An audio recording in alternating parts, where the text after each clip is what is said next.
So let's talk a little bit about what the role of a facilitator actually is. So I think about the word facilitate to mean to make easy. So whenever I'm in this situation where I'm facilitating, I'm asking myself the question, what would make this easier? What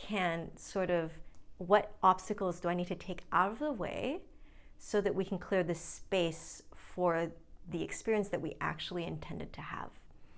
And in order for that to happen, oftentimes, there needs to be somebody who's kind of in charge of the larger container or the parameters of the space.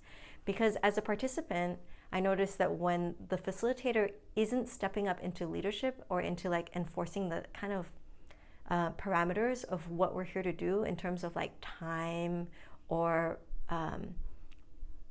the like agreements or anything that we have said that we're going to do, then as a participant, what happens is I take on the burden of that.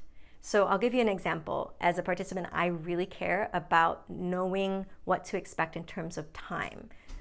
And if the facilitator has said that we're going to do this for an hour and then they go an hour and 5 minutes, an hour and 10 minutes goes past, what happens is I take on that responsibility of like worrying about when things are going to end, and I'm worried about other people not knowing when it's going to end, and I cannot be present to this other thing that maybe I have is the intention of what I'm here for, which is to have connection or to be more present to my internal experience.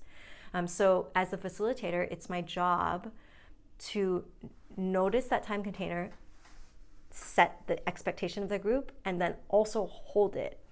And then everyone can relax into safety. So it's kind of the idea of like that playground, with the kids in the playground. When there's just that playground there and there's no fence, even if it's a large field, all the kids will clump to the center and they'll just do what feels safest, which is close.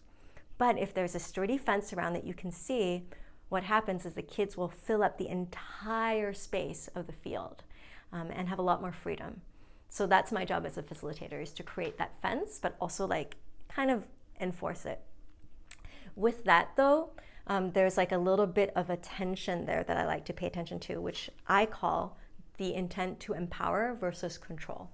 So as a facilitator, one of the things that I have to hold lightly is that my intention or like my goals are not necessarily the most like the highest goal for the group. I have to make some room for other people to be able to have the experiences they need to have too.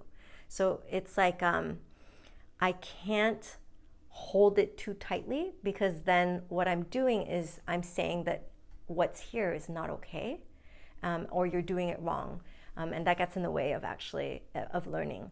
So my job as a facilitator is to actually be spacious. And I think of it as like gently kind of gathering like this. Like I gently gather people in and remind them and allow them to kind of stray off sometimes. And that's one way that I can actually model for the other participants how to be spacious for other people in the circle too. So I don't know if you've ever been in a kind of situation in a circle where the facilitator was actually really uncomfortable with what was going on.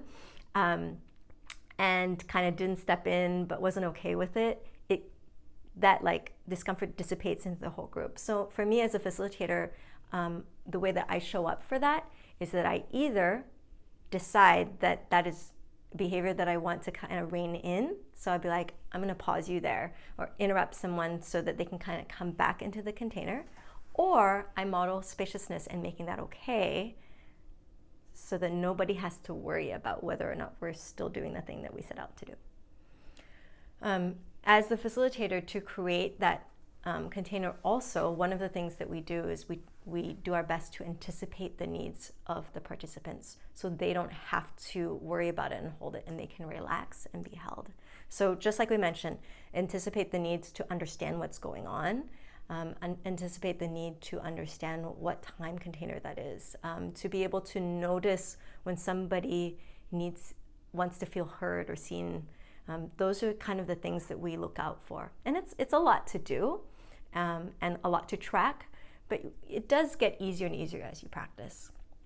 And finally, most important is that as facilitators, we're there to model the behavior that we desire, because they will look to us to know what is okay and what is not. So we've covered a lot of things about being a facilitator. It's a lot to hold, but also I really appreciate the experience of this, because I feel like I get to deepen my awareness of what is going on in the room.